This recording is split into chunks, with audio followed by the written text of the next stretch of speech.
দুটি চোখকে জাহান্নামের আগুন স্পর্শ করবে না। এক চক্ষু হচ্ছে যে চক্ষু আল্লাহর ভয়ে কেঁদেছে, আল্লাহর ভয়ে যেগুলো অশ্রুসিক্ত করেছে সেগুলোকে আল্লাহ সুবহানাহু ওয়া তাআলা কি করবেন না, আল্লাহ রাব্বুল আলামিন জাহান্নামের আগুন স্পর্শ করতে পারবে না। তবে সেটা আল্লাহর ভয় হতে হবে।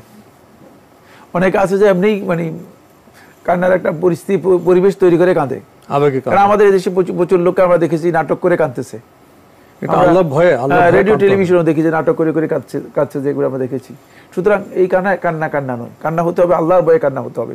এটা হলো প্রথম পয়েন্ট। দ্বিতীয় নম্বর পয়েন্ট হচ্ছে যে চোখ মানে ইসলামী রাষ্ট্রের সীমান্ত পাহারায় মানে সে জাগ্রত ছিল, মুসলিমদের হক এবং ইসলামী রাষ্ট্রের হক সংরক্ষণ করার জন্য পাহারা দিয়েছে। সেই চোখকেও আল্লাহ সুবহানাহু ওয়া তাআলা কিয়ামতের দিন জাহান্নামের আগুন দিয়ে স্পর্শ করাবেন না। আমাদের হাতে আরও একটি ইমেল পাঠিয়েছেন উম্মে আবদুল্লাহ, লিখেছেন, কোনো ব্যক্তির জন্য কি জায়েজ আছে কোনো শিক্ষার্থীর পড়ালেখায় অর্থ বিনিয়োগ করবে এবং সে যখন এডুকেশন শেষ করে চাকরি বা বিজনেস করবে সেখান থেকে একটা নির্দিষ্ট অ্যামাউন্ট দেবে বা নির্দিষ্ট পার্সেন্টেজ দেবে তার ইনকাম থেকে একটা নির্দিষ্ট সময় পর্যন্ত, যেমন 1 বছর বা 2 বছর চুক্তি অনুযায়ী যা ঠিক হয়? ধন্যবাদ।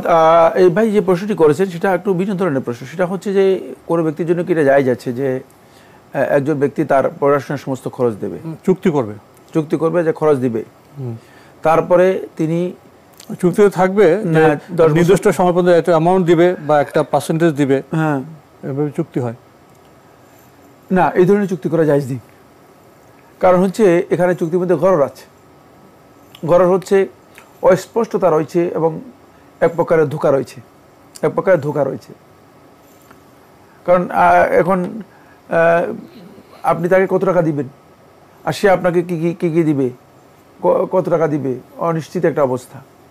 তো এখানে যেহেতু গরর রয়েছে। আর 2 নম্বর বিষয় হচ্ছে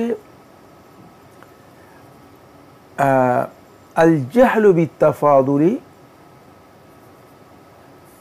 ইউতাবারু রিবান। যদি তাফাদুলের বিষয়ে মানে কম বেশি হওয়ার মানে আশঙ্কা কোনো বিষয় রয়ে গিয়েছে, এটা জানা যাচ্ছে না, বেশি হতে পারে শর্তের মধ্যে, কমও হতে পারে তবে অস্পষ্ট রয়ে গিয়েছে, তাহলে সেটাও এক প্রকারের সুদের মধ্যে অন্তর্ভুক্ত হবে। এটা ইবনে কুদামা মাকদিসি রাহমাতুল্লাহ আলাইহি মুগনিতে উল্লেখ করেছেন। সুতরাং এটাও এক প্রকারের সুদের অন্তর্ভুক্ত হবে। এই কারণে এই ধরনের চুক্তি হবে না, চুক্তি হবে নির্দিষ্ট। যেমন সেখানে টাকা অ্যামাউন্ট উল্লেখ থাকবে যে আমি তোমাকে এত টাকা দেব,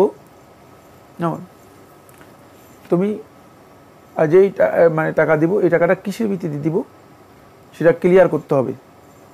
এই টাকার ভিত্তি কী হবে? যদি সেটা মানে ইনভেস্টের ভিত্তিতে হয় তাহলে তুমি মুদারাবার ভিত্তিতে আমার কাছ থেকে এত টাকা নিবে, আমাকে তুমি পরবর্তীতে লাভ হিসেবে এত % লাভ তুমি আমাকে লাভ সহ পরিশোধ করবে। সেটা সুনির্দিষ্ট ভিত্তি থাকতে হবে, যে ভিত্তিতে ইসলাম অনুমোদন দিয়েছে। কিন্তু ঋণের এগেনিস্টে যদি অতিরিক্ত দাবি করা হয় অথবা অতিরিক্ত শর্ত করা হয় অথবা এমন বিষয় যে এটা অতিরিক্ত নাকি অতিরিক্ত নয় অস্পষ্ট থেকে যায়, তাহলে সেটা সুদ হয়ে যাবে, সেটা জায়েজ নেই। আমরা জানলাম বিষয়টি সম্পর্কে। প্রিয় দর্শক ভাই উম্মে আবদুল্লাহ, আপনি আরও লিখেছেন, কোনো ব্যক্তি যদি ইমামের পেছনে সূরা ফাতিহা পাঠ করে ফেলে জেহেরি কিরাতের সময়, ইমাম ফাতিহা শুরু করার আগে বা ইমাম ফাতিহা শেষ করার আগে, তাহলে কি তার সালাত হয়ে যাবে নাকি তার জন্য ওয়াজিব যে সে ফাতিহা শুরু করবে ইমামের সাথে জোরে আমিন বলার পর? একটু বুঝে বলতে হবে কি বলতে চাচ্ছেন। তিনি বলছেন যে কোনো ব্যক্তি যদি ইমামের পেছনে সূরা ফাতিহা পাঠ করে ফেলে জেহেরি কেরাতের সময়, হ্যাঁ, ইমাম ফাতিহা শুরু করার আগে বা ইমাম ফাতিহা শেষ করার আগে, তাহলে কি তার সালাত হয়ে যাবে নাকি তার জন্য ওয়াজিব যে সে ফাতিহা শুরু করবে ইমামের সাথে জোরে আমিন বলার পর? না, তার সালাত হয়ে যাবে। মানে শর্ত নয় যে ইমাম ফাতিহা শেষ করার পর পড়তে হবে। তবে সুন্নাহ হচ্ছে অথবা সালাফদের আমল হচ্ছে সেটা হলো ইমামের মোতাবাআত করা। কিন্তু কিরাতের এই মোতাবাআতের বিষয় নিয়ে আলেমদের মধ্যে মতপার্থক্য রয়েছে। যেহেতু রাসূলুল্লাহ সাল্লাল্লাহু আলাইহি ওয়াসাল্লাম মোতাবাআতের জন্য মোতাবাআত কোন ক্ষেত্রে করবে সেটা বলে দিয়েছেন। কিরাতের ব্যাপারে আল্লাহ রাসূল সাল্লাল্লাহু আলাইহি ওয়াসাল্লাম মোতাবাআতের কথা উল্লেখ করেন নেই। এই জন্য জুমহুর আহলে হাদিস আহলুল ফিকহ বলেছেন যে কিরাতের জন্য মোতাবাআত শর্ত নয়। সেক্ষেত্রে যদি কেউ ইমামের সাথেও পড়তে পারবেন, কিন্তু শর্ত হচ্ছে মানে এক্ষেত্রে একটা ভুল হবে, সেটা হলো ইমামের কেরাত যে শোনার বিষয় ছিল সেটা আপনি হয়তো নিবিড়ভাবে শুনতে পারবেন না, ভালো করে শুনতে পারবেন না। এই জন্য উত্তম হচ্ছে আপনি শোনাটাকে অগ্রাধিকার দিবেন, তারপরে তেলাওয়াত করবেন। কিন্তু যদি ইমামের সাথেও তেলাওয়াত করেন, এতেও আপনার সূরা ফাতিহা তেলাওয়াত হয়ে যাবে, আপনার সলাতও হয়ে যাবে, আবার সূরা ফাতিহা আদা করতে হবে না, দ্বিতীয়বার পড়তে হবে না। আমরা জানলাম বিষয়টি সম্পর্কে। প্রিয় দর্শক, আরও একটি ইমেল পাঠিয়েছেন মোস্তাক আহমেদ, সৌদি আরবে তায়েব থেকে লিখেছেন, এক আলোচনায় শুনলাম হায়ানার গোশত খাওয়া নিয়ে আলেমদের মধ্যে মতবিরোধ রয়েছে। কেউ কেউ বলেন খাওয়া জায়েজ, আবার কেউ কেউ বলেন খাওয়া না জায়েজ। যারা জায়েজ বলেছেন তারা বললেন হাদিসে নাকি হায়ানার গোশত খাওয়ার হাদিস রয়েছে। এরপর আপনি প্রশ্ন করলেন ওই আলোচনার প্রেক্ষিতে, আসলে কি হায়ানার গোশত খাওয়া নিয়ে হাদিস রয়েছে? না, হাদিস নেই, হাদিস নেই, হাদিস নেই। বরং হায়নার গোশত খাওয়ার ব্যাপারে আলেমদের ইখতিলাফ রয়েছে, এই কথা সত্য। বিশুদ্ধ বক্তব্য হচ্ছে হায়নার গোশত না খাওয়াই উত্তম। কারণ মুফতারিস বা হিংস্র প্রাণীগুলো, এগুলোর মধ্যে এগুলোর নেচার এর গোশতের মধ্যে রয়েছে, এর প্রকৃতি এর মানে রক্তের মধ্যে রয়ে গিয়েছে। হিংস্র রক্ত গোশতের মধ্যে রয়েছে। সুতরাং এই হিংস্রতার কারণে এগুলো সেবর হিংস্র প্রাণী।